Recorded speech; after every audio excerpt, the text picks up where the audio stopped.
Good. Hi, everybody. How are you today? Good to see all of you. Welcome to our August edition of Wealth Building Wednesday. If you're watching live or from the recording, we're happy that you guys are here with us today. My name is Michelle McBride. I'm the Regional Director for the Greater Pennsylvania region. What that means is that the Greater Pennsylvania region is the region that your market center is most likely part of. We oversee all of the offices, we encompass all of the offices in Pennsylvania, Delaware, and we like to say the best parts of New Jersey, the southern parts of New Jersey are also in our region. 43 market centers, over 110 locations, close to over 10,000 agents. So we are a huge family and we come together the first Wednesday of every month to talk about wealth building, which is one of my favorite topics. And we always have new guests that join us. And today we are joined by Matt Heilig. Did I pronounce your last name right, Matt? Close. Heilig. Heilig. Heilig. Thanks for being here with us today, Matt. Yeah, it's a We're going to pleasure. hear Matt's incredible journey today. We're really excited. Matt and I had a chance to chat last week a little bit about his journey, and I'm really excited for you all to hear from Matt today. So, Matt, welcome to the call. Thanks for having me, Michelle. Absolutely. I'm really excited for everyone to get to know you. I had a chance to spend some time with you last week, but why don't we just kick it off and give everybody the elevator speech of who are you and what makes you you. Yeah, so like Michelle said, my name is Matt Heilig. I am in the Harrisburg Market Center. Born and raised in Harrisburg, fifth generation Harrisburg, Central PA. So I got my license back in 2016 when I was 26 years old. So I'm in my ninth year. On the investing side, I bought my first property my first year in the business. So back in 2016. And to date, we have 46 units across 37 properties. I say we, I have a 50/50 business partner that I do all my investing with. So that's the super high level version. And Matt, you were just sharing something with the regional team and I. You're not just an investor and a real estate agent, you're also a husband and a dad. So let everybody know a little bit about you on the personal side. Yeah, my wife and I, who's my middle school sweetheart, actually, she's at home right now, 8 months pregnant with our fourth child. So we have a 3.5-year-old girl. We had identical twin girls that are 16 months, and then we have a little boy on the way. So So you are very yeah, so we have a lot of free time. you guys are very busy. Thanks for taking some time out of your very busy day to chat with us today. I really appreciate it. Of course. So, Matt, let's take us back. I'd like to start everyone at the very beginning. So let's go back to the very beginning of your journey.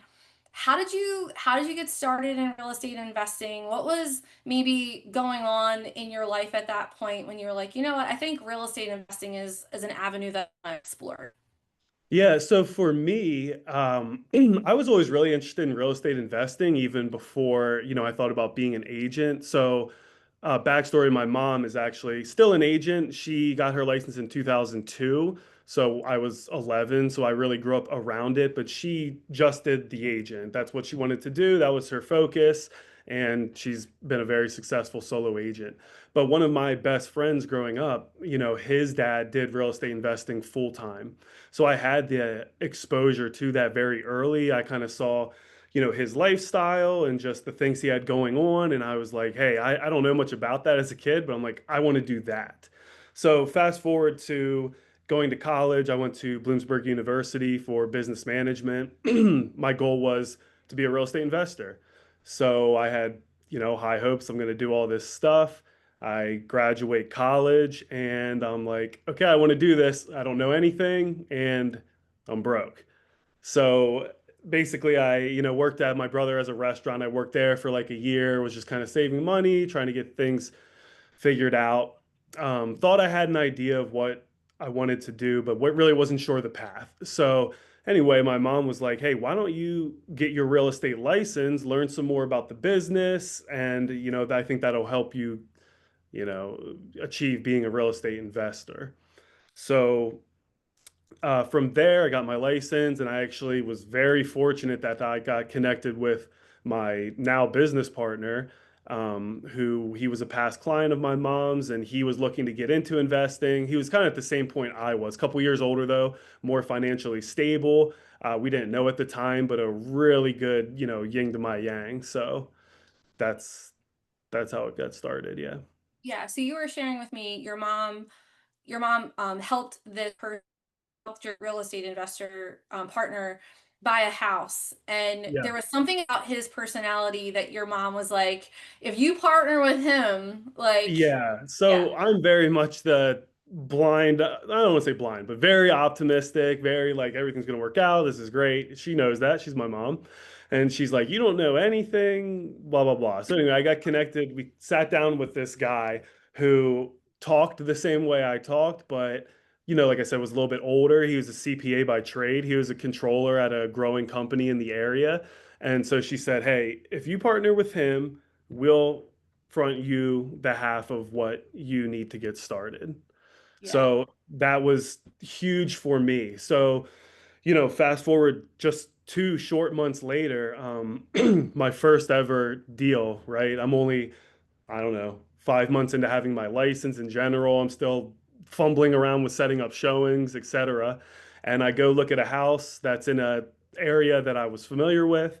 That place was listed at 68,000. So this is 2016. I put in an offer at 40,000 cash. They countered back at 44,000 and we said yes. And I can remember being like when they said yes, like, oh my God, what do I do now? So I had done my homework and research on, the Burr method and all that, but now it was real, right? yeah, So that first deal we bought for $44,000 cash. We hired a contractor. We got, I think, lucky because I didn't really know much. I was just kind of winging it, right? So luckily, I hired a contractor who was honest, did a good job. We put $30,000 into it, so we were all in for, $77,000. I went to the bank and they ordered an appraisal. The appraisal came in at 103,000. I'm still like, what's going on? We show up 2 weeks later at the bank and they cut us a check for 82,000. I hand my parents back their half that they had fronted me for it, plus some interest. And all of a sudden, I'm a real estate investor. I have a property that's cash flowing, and I have none of my own money out of pocket. And I was instantly hooked to it. I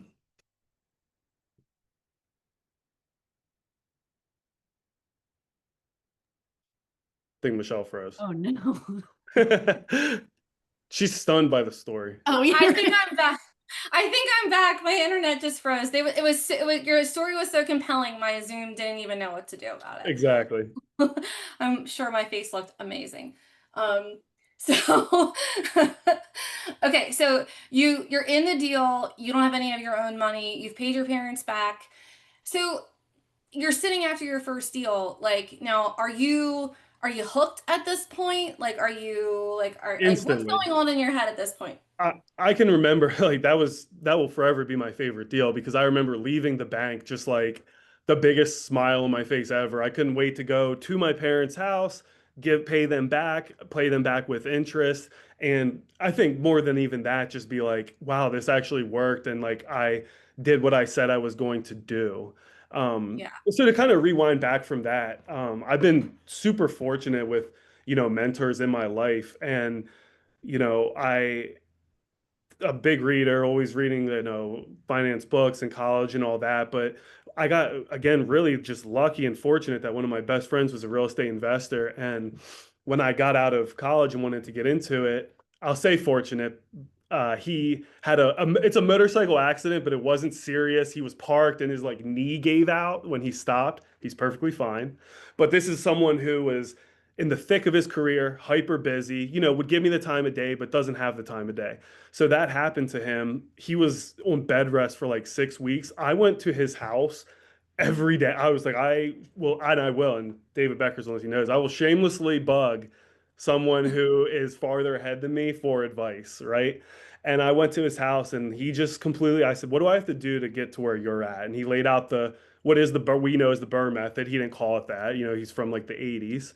Um, And I remember when he explained it to me, and I was like, there's no way it's that simple. There's no way we just find a property, do a determination of what it'll be worth when it's fixed up, and we try to come up the best of our knowledge with a construction budget, and we say, okay, purchase price, ARV 80%. Okay, construction budget less. Now that's what we can offer.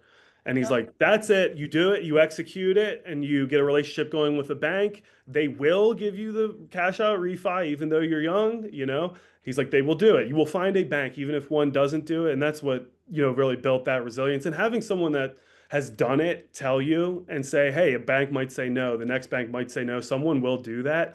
I'm like, okay, like if that's what it is, then that's what I'm going to do. And I did it. And then fast forward again to me having that walking out of the bank after that first cash out refi was one of the coolest days of my life, other than my kids being Yeah. born, of course. Yeah. Of course, of course. So you were sharing with me that the first guy that you really looked up to as a mentor was your friend's dad, and Yeah, he had hundreds of units. Is that yeah, right? correct. So talk to me a little bit about that thought process of like watching what he was doing, and did that spark some of this initial like interest in wanting to get in real estate? Is that where you were like, this is like definitely something I want to do? Like how did that relationship really start your path forward? Yeah, I mean, for sure. You're a kid and you don't think about it, maybe as like granularly, but like, my parents grew up with like really nothing, built an amazing life for me and my siblings, but a middle class life. And I'd see this person, this family have in my, 13-year-old mind, like endless time, endless means, was never like dressed up. I thought that was really cool. So yeah, I mean, I think just that early exposure and the early exposure to it and being so close to it. Like this is someone whose house I'd go over to. I'd sleep over there. I knew this person on a personal level and a very smart person, but not Elon Musk, right? So it's like, hey, this is someone I know I grew up with, and if he can do it, I can do it. I mean, that definitely played a huge role in it. Yeah, Absolutely. we're gonna come back to that later, as we start to talk more about, okay, so you get your first one done, and Hmm. over time, how some of your initial thoughts might have changed or evolved with you as you went from being a young investor to now having a family, and there's maybe some different things to be considering. Markets, conditions change, all of that. So I want to park that idea for a second. I want to Yeah. go back to you do your first deal, you're hooked. Now you originally like help your parents helped you get your first one. You paid them back. You're feeling really good. How did that domino into like the next one and the next one? Like what were the conversations like with your business partner at that point? Like how did you guys learn to like divide and conquer? Because it sounds like you had very different personalities. And I know from our conversation, like you kind of have like a way that you're doing this. Like you have your lane and he has his. Yeah, yeah, absolutely. Again, I'm very blessed to just have him stumble together. And, I love the quote that friendship built out of business is much better than a business built out of friendship. Because I think sometimes it doesn't work because you're so similar. Him and I think what's important is we have the same sort of long-term vision, but we look at our day-to-day totally different. So, yeah, he's a much better day-to-day operator and I'm sort of always trying to look way down the line, so he keeps me balanced. But in the beginning, I'd say it was more organic, and then we just sort of settled into our roles, which, after, our first, like, say, 5 or 10, we really sat down and said, like, hey, here, let's map out the entire process from identifying properties, viewing properties, talking to the bank, talking to contractors, getting quotes, handling the project, all of that, the whole way to tenants placed, servicing the tenant, move out, all of that. And it just sort of very fortunately worked out that he's good at and does and gets fired up about the day to day and takes pride in that. And I don't at all. And so I just kept bringing in deals, and he's great at servicing them. And it's just been a great partnership. Yeah. When you think about what you're bringing in, so are you like how are you starting to identify the deals? Like what was that like what does that part look like for you? Are you taking time every day to look at it? Is it something that you're like I mean, we're in real estate, so we're kind of like in the market all the time. Like we see Yeah. everything that's coming up, but like what does your process of that look like? Yeah, exactly. And I haven't bought anything on market since about 2020, like kind of how everyone is, but I got in a good time. So 2016 to 2019, there was a lot of deals even on market. And like you said, being in the business was such an advantage because this is what I'm doing all the time. But I didn't use this terminology, but it was like I had my like designed avatar for what I'm looking for, right? Which was like three different locations within the greater Harrisburg area, and I just knew if something popped up below a certain price in those certain areas, okay, I'm going to go look, I'm going to run numbers on it. So, like, I always start, my process is identify, like, look at everything, run numbers. The numbers make sense. Then I'll go look. And then once I look, I'll run numbers again and then have my offer number and present it. And I think what has helped me too is, I think agents that have worked with me, and I've done a lot of off market too, is I'm really transparent in how I'm getting to where I'm at. Like, I never just put in an offer. I always say, hey, I'm buying this as an investment property. Here's what I'm looking at as far as what my ARV is going to be. Here's my formula. I have to be all in for 80%, no more. Here's what I think the budget's going to be. So here's my purchase price. Here's an offer. If you want to take it, great. If not, that's fine too. Okay.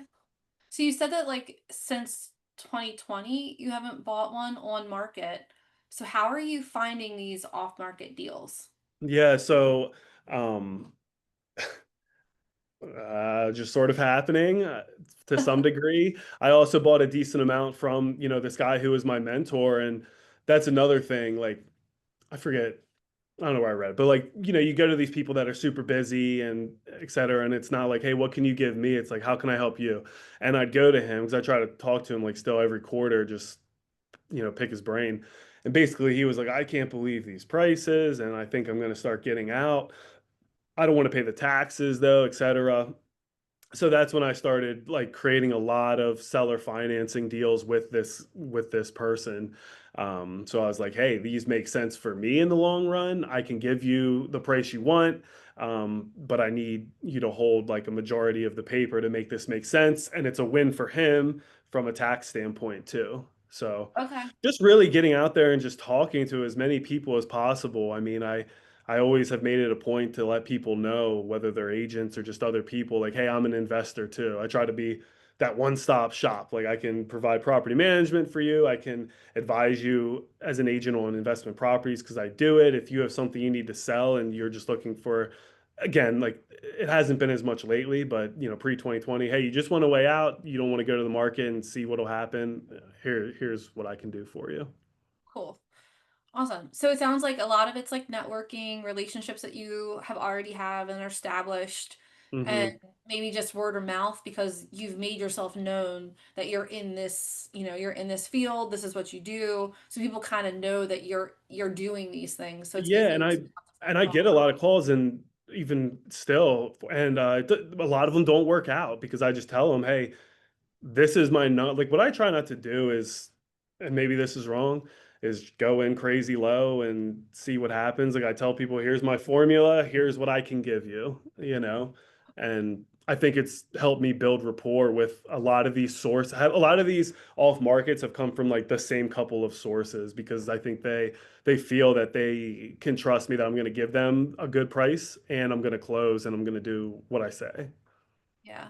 I think that over time, especially like I know anybody who's an investor on the call right now, you get into like what is your system and like what are the things that are working for you. And it sounds like with just being transparent about what your system is of how you're evaluating the properties and what you're looking for, it's pretty simple, right? You're like I Yeah, have to be on 80% ARV, and if that's where we're at, then the numbers will make sense to me, and it's something that I feel comfortable getting into.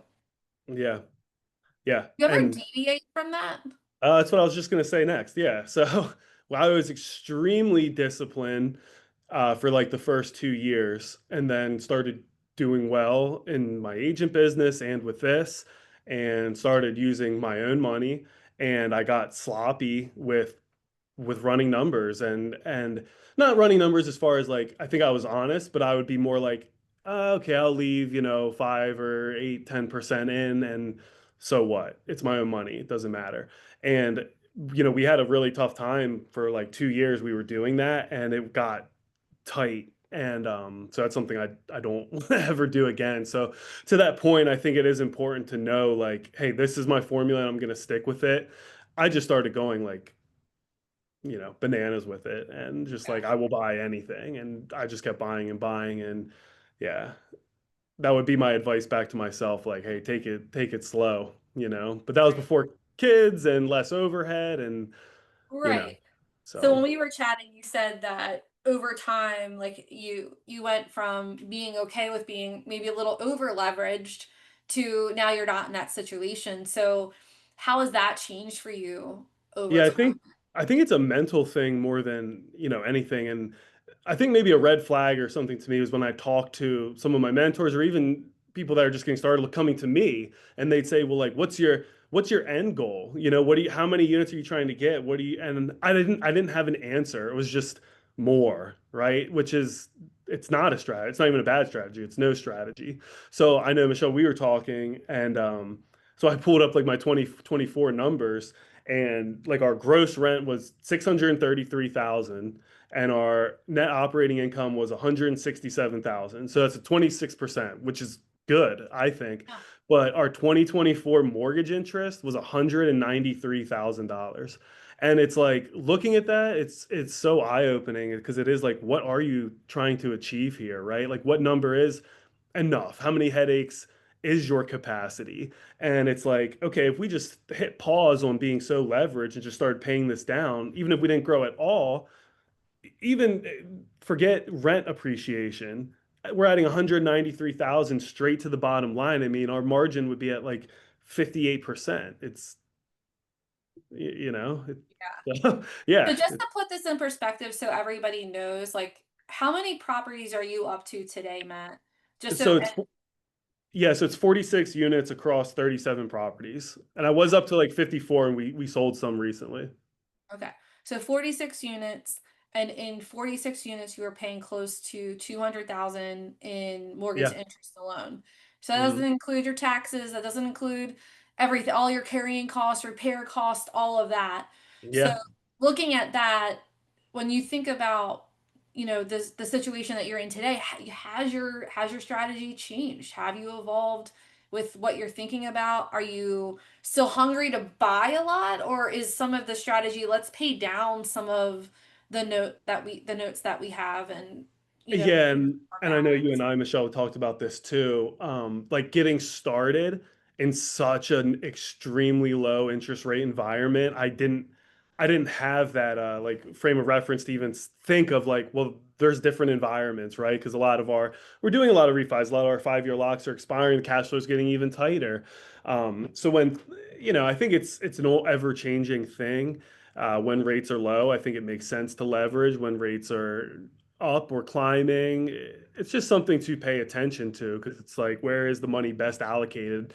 You know, a new property that's leveraged, that's not making much money, or paying down debt on an 8% note, probably the latter. So, Yeah, for sure. For yeah. sure. So when you think about your experience, you have, close to 50 properties. You've been doing this for a while. Like, do you think that your experience as being an investor has actually helped you become a better real estate agent? 100%. Yeah. And I think especially calling myself a Burr investor. So I'm going in more distressed properties. It's really helped me, develop more of an eye for issues, right? As well as an eye for like, hey, I know from looking at these places and then what these ARVs, what these appraisals come in at, where are actually good places to put your money? Where Yeah. is a return not valuable? So like, like I'm sure all of us do, a lot of us do, and we go on our listing appointments, sellers want to know, hey, what should I do? And I always tell people, hey, I'm only going to say things that have a significant return because I know they have a return. So I think being in this has helped a lot. So on that end, but then also, it's really opened up an entire other segment for me as far as getting a client base of investors. And, because of course anyone with a license can sell investment properties, but, you know, it's a disservice in my opinion. Plus, I think a good investor wants to work with an agent who is also an investor, because I can say, hey, I'm putting my money where my mouth is, right? Yeah, yeah, for sure. When you think about running an investment business as a real estate agent, there's a lot of things that can come into play, especially in terms of like your reputation and making sure you're delivering a good product, right? So like it's kind of all encompassing. How are you sourcing vendor partners, your electricians, your plumbers, like the people who are doing your services, because not only is that important when you're rehabbing these properties, but it's also as you're maintaining, like we talked a lot about maintenance Yeah. of these properties. So how are you going about selecting who you are in partnership with in terms of your vendors? Yeah, that's a great question. I mean, that's really tenant placement, so screening, and then your vendors is the backbone of this. Running numbers is not that hard when you start doing it a couple times, right? But having a great screening system, I think, is the most important part. And then having, like you said, great vendor relationships. So to answer your question, I mean, a lot of it is trial and error, right? But I think being very quick to cut ties on a relationship that someone isn't delivering, right? Because like you said, I mean, yeah, I mean, it's one of those things, like one bad job and it reflects on me. And I really do look at every single person that I am, you know, connecting with a vendor as an extension of me, right? And especially with the properties. I mean, yeah, we've learned our lesson. We've gone through, of course, contractors who were cheap, and you get what you pay for 9 times out of 10, right? Um, so yeah, it's a lot of trial and error, and then just really treating them right. Like, and again, maybe this isn't the right way to do it, but I have my key guys, and my key guys send me a quote, and I pay it. I don't beat them up on it because to me, I'm just like, I care about this relationship more than cutting 5, 10% out of this. And I want, when I'm making a phone call to you, you pick it up and you put my job ahead of the next one. So I think Yeah. really it's just taking care of the people. And again, I think I'm big on, those tough front end conversations, both with tenants and vendors, where I tell my vendors, hey, I'm not going to beat you up on price, right? But you need to deliver, and if you don't, we're going to part ways, and that's fine. It's nothing about you as a person. Same with on the tenant. I do want to touch on that because going back to the very beginning when I sat down with my mentor and he walked me through the finance end, the the best piece of advice he ever gave me was you are much better leaving a property vacant for 3, 4, 5 months than rushing and putting in an unqualified tenant. And that is something we have never bent on. We have strict criteria. It is black and white, and there's no exceptions. And and we tell people the reason is, and it's true, the last thing we want to do is evict you. And if you don't meet this criteria, there's a higher probability that that will just end up happening. If your credit's low for whatever reason, you have a history of not paying. If your income is not 3 times or more, you're too tight. And if something goes wrong and things go wrong in life, you're not going to be able to maintain this. And again, we don't want to evict you any more than you want to be evicted. And on that Yep. same line, we also, with our tenants and our systems, like we tell people when we stick to it, rent's due on the first, it's late on the fifth, a notice to pay or quit will go out on the 10th. That's that. But we say, hey, the flip side with that is with us, you put in a maintenance request, we are on it like right away. It's not, no, well, that doesn't seem important. We're not going to do it, or we'll go put a band-aid on it. We take care of our places. We say we will have respect for you. You have to have respect for us back. Yeah. Do you use a certain software for maintenance requests, or how are you Yes. managing that side of things? Yeah, so that was we hit our pen and paper capacity for us at least when we were at about 20 units, and we started using Buildium, which is a fantastic property management software. And that, I mean, that took our efficiency from, call it, 20 to 100, right? Using a property management software is so worth it. I mean, you're going to get the investment back. Your books are tight. The tenants have their own application they use. Everything is tracked. It's yeah, night and day versus trying to do it pen and paper, even like a QuickBooks. I mean, we did it like that for a while, but So yeah. the software is called Buildium. Buildium. Yeah, it's I'd say Buildium and Appfolio are probably the two largest. They're both good. They essentially do the same thing. In my opinion, Buildium's a little more user friendly, so we use that, but Yeah. So they can just put maintenance requests and everything right through your app. That way you're tracking everything that way and it just everything runs through that portal and they can send messages and all that. So we try to also, no, sometimes of course you have to pick up the phone, but we tell people, all our tenants, our vendors, we want everything run through here so everything is kept on paper because with just two people with 46, there's people have a lot more, but it's a lot of different moving parts and it's for me impossible to keep track of unless yeah, everything is on paper. So yeah. I think the thing we always want to avoid is, well, you said this, or we had this agreement, or oh, I thought this was the plan. Yeah. So I I think think having a software before you need it, it would be my advice for sure. that was gonna be what I was gonna say. Like if you're at a point where you even have 5 or 6 properties right now, or you want to quickly get to 5 or 6, like I think at that point is when like if you start pulling something in like that in maybe a little bit before you even need it, but for your own purposes, like tracking purposes, Well, and it's one of those things taxes, all of that. yeah, if your goal is to scale, you're going to get bogged down with not high value things if you're not using a property management software. So it's going to be a clearer path and it can make you more comfortable continuing to scale if you have a like that 20-lane highway, right?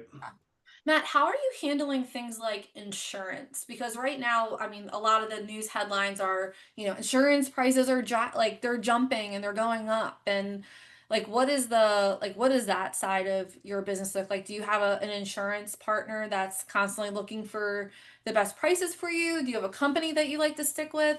So I will say that's very much my partner's wheelhouse, but we shop our insurance at least every other year, always. I mean, and our guy knows that the person we mainly go through, so he stays pretty aggressively on that. But yeah, I mean, it's one of those things where that's continued to go up. I mean, that's been Yeah. tough. But with that said, I mean, it's interesting. Like back to that first deal, like in 2016 when we bought it, the first time we rented it was for 799, and I still own that place, and the rent rate there now is 1399. Yep. So that's just another like powerful thing with real estate investing, and also just keeping in mind like it's such a long term game. Yep. Do you build in automatic increases into your leases? Are you a 1 year lease? Do you like to lock people into longer than 1 year? What's your philosophy on that? We typically do 1 year unless we sign someone in the winter. We've tried to shift now. We try to have all of our leases end in the end of spring, which hasn't bit us in the butt yet with like a ton of turnover. But even if it did, I would still much rather turn over any place in the spring, summer than the winter. At least, well, we're all in the Northeast here. No one wants to move in the winter. Yeah. And schools and all the other, All of that, yeah. all So, that stuff but yeah, come. we typically do that. So our process is, anywhere from 60 to 90 days out, we will send an offer to either extend or well, we always send either a month-to-month option or an option to extend. Um, yeah, and on that, I mean, we just learned a lot over 9 years. My philosophy was always before, I'll always do it at least tiny incremental rent increase. But as you start getting more places, I'm more on the side of avoid vacancy at all costs because Yeah. it's just crazy how over time and with a lot of units, you just want to mitigate the turnover because more turnovers just eat into the It's so profit. expensive. It's so Yeah. expensive to turn over. Yep. Yeah, and it's like, okay, I could get $100 more maybe, but I'm going to have at least a month probably a vacancy. I'm going to do at minimum, painting and cleaning. It doesn't make sense. If it's a good tenant, our philosophy at this point is keep them. Yeah, I agree. Especially good ones. You want to Yeah, keep the good ones. You want to keep the good ones happy. Is there exactly. a software that you use to estimate your rehab costs, or is it simply you just have your formula that you're using? How are you estimating some of the costs for rehabs? At this point, going through so many, I have a pretty good handle on just walking through what it's going to cost, and then I add 10% to that always. Yeah, if it's a really tricky one, I'll bring my main go-to contractor through with me. But, you know, it's interesting because it doesn't matter if a kitchen is, barely needs work or is completely terrible, it costs the same, right? So I can kind of go through and know, like, based off the square footage, how many bathrooms, et cetera, pretty close what it's going to cost. Yeah. And yeah, so that's the thing, right? I think not lying to yourself, not lying to your spreadsheet about what this renovation is going to cost, and then really what how we have such an advantage over, you know, your average investor is being so plugged into the market, and that's why and knowing the ARV is what I'm going to say. But that's why a lot of people have said, like, do you invest in other areas, other states, et cetera? And to me, I just maybe I'm too conservative, but I'm like, I know this area. I'm really good at knowing what the ARV is going to be, so I'm just staying right here Yeah. because those are the two big numbers. I mean, if you know those two numbers and you can nail them, then the rest is pretty simple. Yeah, and for those of you who might not know some of the lingo that we're using, ARV is after repair value. So what is the value of the home going to be after you've, done your initial purchase and did the updates? Like what could you sell the home for or what would the home appraise for? Because really what Matt was sharing is the ARV is going to be what you're able to base your refinance loan on. So he always has to make sure that 80% of what the after repair value will be, that's what he'll be able to refinance the house for. So that's what he wants to be all in on. So that just to make sure that like everyone's Yeah. tracking it, is sometimes we fall into lingo and we forget that, we forget that we know the terminology. So I just want to make Yeah, sure and we that's why I reflect always that. try to break it down as simple as, hey, I'm looking at a place and I know if I do everything I can to it, it's new kitchen, new bathroom, new paint, like top notch, it's worth $100,000. And to get it to that point from where it's currently at, it will cost $30,000. Then I can offer $50,000 because 50 purchase, 30 renovation. I'm all in for 80. It's now worth 100. I can refinance and pull all of that money out. That's a home run burr. Well, a home run would be, you did all that for 70 and can pull 80 out. But Yeah, yeah, those are always the fun ones, right? those are the fun ones. Those Far are and the few fun. between. Yeah. Yeah, those are the fun ones. But those deals are out there. So, okay, I always like to ask everybody this question, and it's usually one of my, because I know we've all, listen, this is not like all sunshine and rainbows, Matt. You know Yeah. that. I know that. Like these things get a little bit wicked sometimes. So, can you tell us about the biggest mistake you've ever made? Like, how have you fallen the hardest on your face? Um, I I'm gonna knock on wood. I haven't had a huge mistake self-imposed other than getting a little too leveraged in in like 2021. That was scary, and I got my way out of that. But recently, actually, we had a place that nice townhouse, nice tenant, always paid on time, lived there for 4 years, moved out. We went in. It it smelled so bad. I couldn't even stand in there. We had to, and this was a place we had totally redone. So already put a ton of money into. We were already at that, at this point, like say 77% loan to value. So there's no spread to pull money out. We had to literally rip this place down almost to the studs. I mean, flooring out, subflooring out, ozone's in there, like Was it uh, cat? four cats. Yeah. Four Yeah, those are cats the tough ones. for 4 years, 4 years. Like I said, no signs of this. Always paid, never once submitted a maintenance ticket. Like your home run ideal tenant moves out and we're $30,000 poured into it. That's nothing. And that's the thing. That's the thing with this business that we did talk about, right? It is a pretty cash poor business in the beginning, especially. Yeah. Like any money that you're making, please save it because it's probably going to need to be used for something like for cats or Cats. I've had runs where, we did 5 roofs in a row in 1 quarter. That's terrible. Oh, A really cold winter and you got some HVACs on the fritz and all of a sudden you're doing, 3 roofs and 4 HVACs at the same time. And now it's like, oh my God. Like that's why the cash reserves is huge if you yeah. enjoy sleeping. Yeah. Yeah. Well, Matt, that was kind of one of the things that, like, when we were saying the beginning, it was let's leverage, let's get as many as we possibly can. And then you and I were talking about, well, is there really a difference between having 300 that you're constantly having to put maintenance into, or 100 where they're paid off, and your cash flow might even be higher if you have 100 paid off properties versus 300 Yeah. that are leveraged? And what does that look like? And there's, I mean, and everybody's on their own journey, and I always say that on these calls is everyone's philosophy on this is different, and you're going to hear my perspective, you'll hear Matt's perspective, we've heard from a lot of other people on these calls. It's kind of like sourcing a little bit of everyone's knowledge and then deciding what you're comfortable with, and that changes over time, right? Yeah. So how has that maybe changed for you? For me, when I'm just getting started, especially you hit those couple home runs early, which is great, but maybe one of the worst things that can happen for in any regard. And I'm just my mindset is I don't even care if it makes sense. I'm doing it, and I'm just going to buy 1,000, 10,000, however many come my way. I think my mindset, at least right now, as father to young kids who are going to be four kids in college at the exact same time. It's like, hey, I think I'm more looking at a cash flow number as my goal and a net, not a gross, right?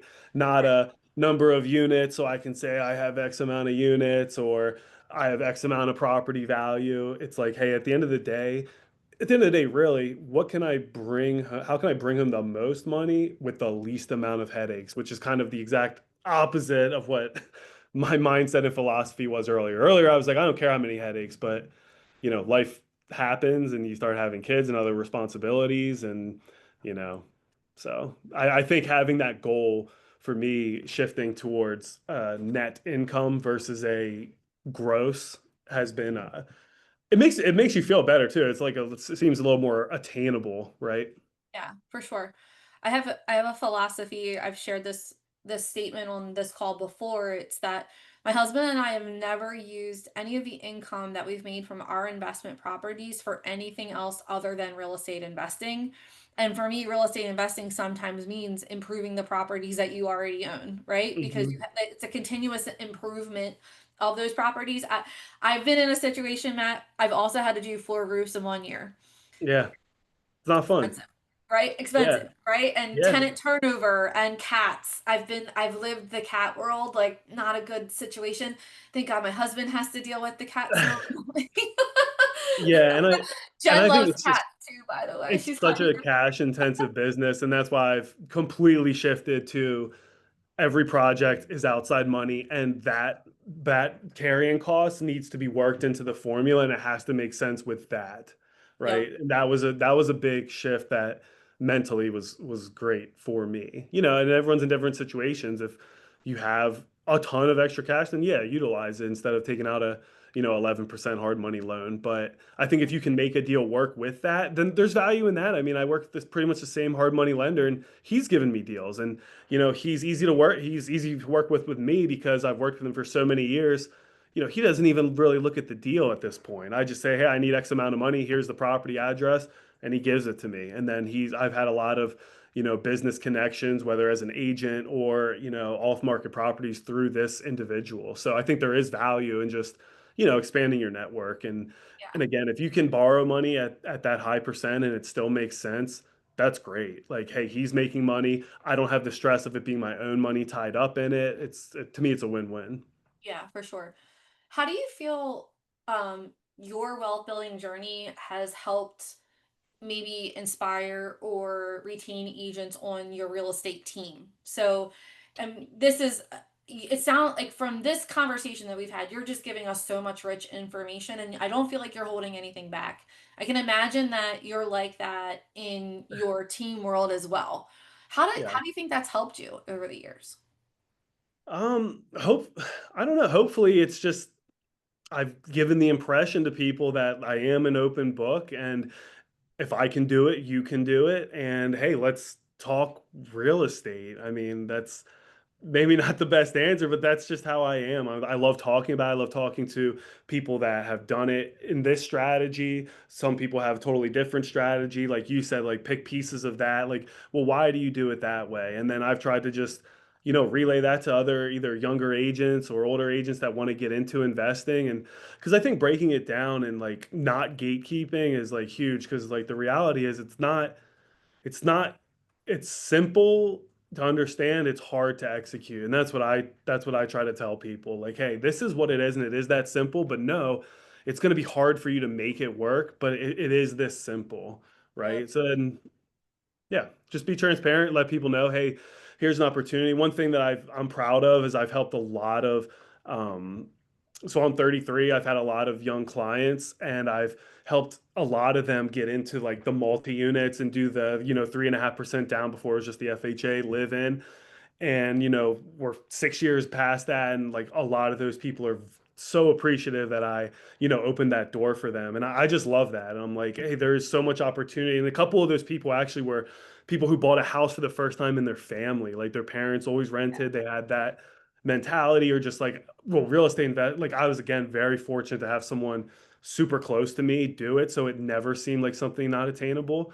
But, so again, like just having these conversations with people who didn't have that fortunate like upbringing, and to get them in a position that, hey, believe it or not, you're a real estate investor now and you're living for free. And then they move out and they're like, they have this 3 unit and they're like, how'd that happen? Like, I love that part of it. It's super cool when you help someone buy their first property and like someone who's like had this goal for a while and you see them like get their first one or even their second one and it's like there's a feeling that it's so rewarding just It being is. a small piece of someone else's journey. I don't there's like I wish you could bottle that feeling up because Yeah, that is like it's incredible. it is. It is. So when you think about if you there's a lot of people on the call right now. We have some people who this is their first time dialing in. Maybe they're new to real estate. Maybe this is the first wealth building conversation that they've ever been part of. If you were to start over again today and you only had about $5,000 or $10,000 worth of cash, what would you do first? I would 100% let every single person know I am a real estate investor. I want to be a real estate investor and be able to maybe take some time and look at yourself and then articulate what your value is. I'm huge on partnerships. Like everything I do, I try to have a partner in to balance my, again, overly optimistic personality. So it's like, hey, what are you really good at? Are you the overly optimistic person who can look at 100 no's and it's like, I'm going to find that yes? Or are you the more, we'll say, realistic instead of pessimistic person who's great at looking at numbers and they're balanced and like find someone else who matches your problem, right? Like if you're that optimistic person who can find deals, find that person who's super conservative but has cash, that high W-2 earner, and that has mentioned they want to get into real estate investing and say, hey, I don't have much money, but I have the drive and I'm on the forefront of real estate. I am looking every day. When I find a deal, can I bring it to you? And we'll partner up however the equity makes sense. And just to get your feet wet, because the thing that's cool with this is it's a momentum game, and the more you do, the easier it is, the more confident you are, and the more access to capital becomes, and you become the expert, right? And it just time goes by, and all of a sudden, you have a couple partnerships with different people, they trust you, and now money is not hard to get. Like I think that's one of the biggest hurdles I hear from people is they say, "Hey, I want to get into this, but I don't have the money." And I say, it's easier said than done. I get that, but don't worry about the money. If you find a good deal, there are so many people with money, either to hard money lend or that want to partner with someone but have nothing to do with the day to day, that if you bring them a deal and you can articulate why this makes sense, why their principal is protected, they will invest, right? So to answer your question, I'd say like take a introspective look. What am I good at? What am I not good at? Or what do I need? Find that person and say, if I bring you a deal, will you bankroll it? And most people will say no, and that's fine, right? But you're going to get something going, and then that maybe down the road they will say yes, or you will find that person who will say yes. I guarantee it if you ask enough people. Yeah. If you guys have any questions for Matt in the chat, or if you want to raise your hand, I have a couple more questions, but I want to give everybody a chance to ask questions that you might have. Um, so Matt, you're sitting here, you're in the business now for 10 years ish, right? 9, yeah, 9. 2010, yeah. Um, what do you think the next 10 years will bring? I mean, the market's very different now than it was when you first hopped on. So how have you evolved your strategy, and what do you think your strategy is going to look like over the next decade? So I've really shifted my mindset and focus to my agent business, and I'm growing my team now. That's where most of my focus is. And I think on the investing side, just really taking that conservative approach. I'm still that's what I'm still really passionate about, and I'm still looking at the deals constantly. But getting back to like those first couple years when I was, this has to make sense. Period. I have to get all my money out and kind of just growing slower in that regard. That's what the next 10 years for me is. Focus on being an agent and, what did David say? David, Focus on being an agent and, slow and steady. And it's funny because it feels, I'm sure people can relate. Like the older I get, the more I feel like I have more time almost. Like when I was younger, or 26, 27, I'm like, I gotta go. I don't have 50 houses and I'm 30. And now I'm like, I'm 33, I'm a baby. I got plenty of time. got plenty of time. So taking David my gave you, time. David gave you such a great compliment. He said the hidden nugget here is that Matt has an incredible understanding of work-life balance and does all of this for a portfolio and running his team without missing a single beat with his family. Thanks, David. I love that, David. Thank you for sharing it. Matt, how are you keeping the balance? Like, how do you do it? How are you doing it all? Good question. I am big, big, big, big time blocker, and especially like big chunk, not like, minute by minute, but I am 100% Matt, the dad, from 6 a.m. till 9 a.m. I am then 100% all business from 9 a.m. till 5. I'm back to Matt, the 100% the dad. I put my phone away from 5 till 8, and then usually 8 till whenever. Try to cap it at 10 o'clock. I'm back to work Matt again, and then I go to sleep. So like I have a high capacity to work. I love what I do. I have an extremely, extremely supportive family, and I love life. So I think doing, but I think it is important though to like, I only do the things in this role that I love and I'm good at. And I found other people like I can't, just real quick, like I can't install a toilet. And I remember my dad is super handy. And before I bought anything, my parents, they're very blue collar, amazing people. And they're like, Matt, how? I'd be like, I'm gonna have all these properties and do all this stuff and all these renovations. They're like, Matt, you can't put a new doorknob on your door. And I'm like, I know. And that's why I'm going to be able to scale because I'm not going to do that. I don't want to learn that. And I'm going to find the people that can do that. And I think that has, for me, helped so much for not having burnout, for like being excited about what I do, being excited about the future. Is I focus solely on what I am good at. Yeah, I love that. Any other final thoughts for everyone? Did we make sure to, I think we hit on everything that we chatted about. Did I miss anything? Did I not ask you a question that you wanted me to ask you? I think we pretty much covered everything. Hopefully, everyone got some value. My favorite book is Richest Man in Babylon. I love that one. No one ever mentions that one, but I that is love my. that one too. I read that book like 3 times a year. I love that book. I love that one. Alex said, my wife and I have been talking about getting into investment properties for a while now, but one of the biggest things holding us back is the fear of failure with the first property. Figuring out an ARV and feeling confident with the ARV is difficult. Any tips on that? I would say the thing with the ARV that's great. The thing with doing this versus, say, a flip, right? Is a flip, you still have to like we can say what a place is worth, but ultimately we know a place is worth what someone buys it for.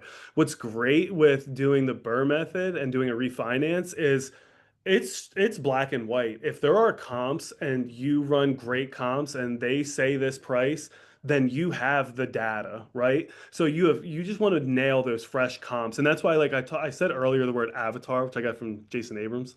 So it's like I know a 3 bedroom, 1.5 bath, 1,500 square foot place in X neighborhood fixed up is worth 150, and I know that because I have one, two, three, four, five comps that have sold, and there's a huge history of that.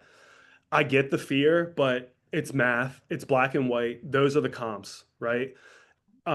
And if you're not good at that, then bring in an agent in your office who is good at that, right? Talk to other agents. Hey, what do you think a house, what is a house? Look at the agent who dominates that neighborhood. Hey, what's a house in that neighborhood worth maxed out or close to maxed out, right? And then you just work backwards from that. And, if you're not confident on putting a budget together for renovation, you got to just pick up the phone and get a contractor who's willing to come out and walk through the place with you, you know? Yeah.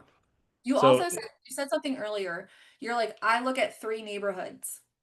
yeah, You like I'm this. My husband and I are the same exact way. We only buy in very certain areas because we know those areas well. I know every single house. Like I've looked at every single house that has ever been on the market in those areas. Like I look at, like I'm stalking those areas yeah, every single day. Like I am a yep. stalker. Like every single day, I know what's going on in Dallastown, Pennsylvania. Right? I know that area better And than that's what I would say is that expert. set up on your MLS a search, circle the area you want to be at, set the square footage, whatever you're like, this is going to be what I will copy and paste always. This is what I want to own. And you set that search up so every time a property hits in that criteria, you get it. And just start practicing running numbers, right? Just start just practice it and practice it. It's like anything. The Yeah. other thing that I will say is with the method that you're talking about, this isn't like you're not selling the house. And you're Right. saying you're going in with a little bit of a margin because you're saying I can only go up to 80% of what I think the ARV is going to be. So even if you go slightly over on your repairs, you're getting a lot of the money back out of the deal, right? So there is a little bit, it's a little bit of a safety net. Like you have a little bit more Just make sure wiggle you room. know. You You know you're do, leaving right? some Like money in. it's And don't keep doing it because you'll run out of money. right. But what I'm But saying is like you don't need to be like at like the exact dollar amount. Like yeah. you're in a range and you can get really close. Well, and that's the thing. And let's say you're someone who does have a lot of money, or you have a client that's the high W-2 and they do have money, and they're like, I don't have to get every dollar out. Like a way to look at it is, let's say you're all in for 85%, right? That means that you're essentially buying an investment property. And what's cool is fixed up. Like we go in and do everything. I mean, we do the new HVAC, even if it doesn't necessarily need it. We do the roof, right? So you're getting a brand new, ready to go, CapEx taken care of property for 5% down if you're at that 85. Like that's a no-brainer. If there was an open market one and you're like, hey, you can buy this for only 5% down, you'd be like, yeah, great. This Yep. way you get to actually go. I'd rather do it this way because you get to go in and know everything that you did to the property. You do the same So exact thing. You do the yeah. same. Okay, so there's a David Becker says, what percentage of your deals were break even versus cash out versus not all the cash out? I can, again, I've just been pretty lucky, I guess, or just run good numbers. I've had probably 10 that we cashed out over top. Um, the majority we took out just enough, and really, man, less than five have we left money in, and it was never more than like 5%. Yeah. So I mean, yeah, you're pretty Where close. where I say this is a good point actually. When I said like I got in a little trouble and ran thin in 2021, I was ripping seller finance deals and I was underestimating the immediate capex. So if you do those deals where you're already over leveraged and there's not much room to improve the value, really, really, really try to look at the cap. So by capex, it means capital expenditure. So that's big ticket items like a roof, an HVAC, like all the windows. Because a couple of those happen, you're already leveraged. There's no money to pull back out. That will really eat into your reserves. So Yeah. that's the disclaimer definitely on the seller finance deals is Yep. yeah, just Got to be really careful with that. underwrite them diligently. Yeah. All right, one final question and then we're going to call it. Does Matt have any aspirations to purchase land and start from the ground up in multiple rentals? My from what I've been told, the information I have is at this time in the economy, whatever, in 2025, unless you are someone that is like extremely cash flush, the numbers just do not make sense. Unless you and or if you have the resources to do like a 50 minute or 50 unit like mixed use. Um, Yeah, from my understanding, that's to talking with developers, it's too tight. It's too Yeah. tight. Land costs too much, land development costs too much. I don't know about where you guys are at, but in central Pennsylvania, permitting moves extremely slow, so you have a lot of carrying costs. I don't like the thought of committing to some money to something that isn't going to happen for 2 years. Who knows what what the market's going to be like then? So my answer would be no, but I love that. And by the way, we have a Wealth Building Wednesday guest coming this fall who does syndication deals. So keep tuning back in because we're going to hear about syndications and what that means and how you can be part of a syndication deal this fall. Teresa, fact check me. Is this third? Is it November or December? Yeah. So November. November's Wealth Building Wednesday guest will be about syndication deals. So if you want to learn about developing properties and all of that stuff, come back in November. But until then, my friends, thank you for joining us, Matt. Thank you so thanks, much guys. for being here with us today. We appreciate you so much. Everyone, I hope you have a good rest of your day. Thanks for tuning in to Wealth Building Wednesday, and we'll see you in September. Bye, Thanks, everybody. guys.